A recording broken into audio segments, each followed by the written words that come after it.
1914, les Allemands envahissent la France. Deux peuples se sont entretués sur les collines de l'Artois et voici leurs descendants réunis sur ces lieux de mémoire, un siècle après. 10 jeunes de Bruay, 8 de Stuttgart en Allemagne, invités à rechercher ensemble des noms familiers, parmi ceux des 580 000 soldats tombés dans le nord de la France. Regarde, c'est le nom d'une de mes camarades de classe.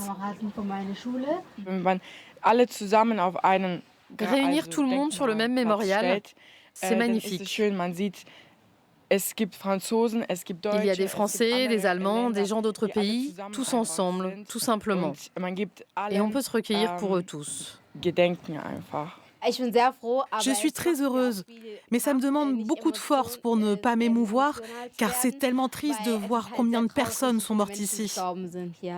Adieu la vie, adieu l'amour. Pour rendre cette histoire tangible, Bastien Coquery, l'éducateur de rue, a revêtu l'habit du poilu et ressuscite les chants des tranchées. Nous sommes les sacrifiés.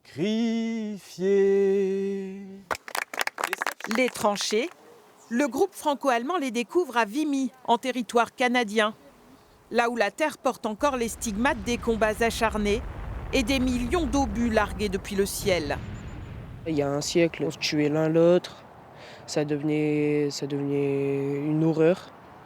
Alors que là, maintenant, c'est devenu amical. En fait, on se dit qu'on est tous dans le même globe, mais qu'il y a beaucoup de personnes qu'on ne connaît pas et qu'on aimerait rencontrer. Et là, on en a déjà rencontré une partie. Et j'espère qu'on va garder la paix entre nos peuples.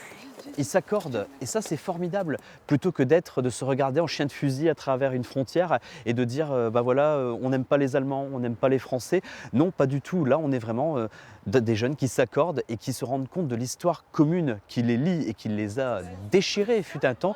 Et aujourd'hui, cette paix, on l'entretient. Alors certes, pas facile de nourrir de grandes conversations. Nos Bruaysiens n'entendent rien à l'allemand. Leurs hôtes, rien aux Français. Mais tous ont pu mesurer ce jour-là que dans l'histoire, aucun peuple n'a été épargné. Ni les 40 000 soldats allemands qui reposent à Neuville-Saint-Va, ni encore les Canadiens honorés à Vimy. Avec cet échange franco-allemand, les collégiens pensent à leur niveau les blessures du passé.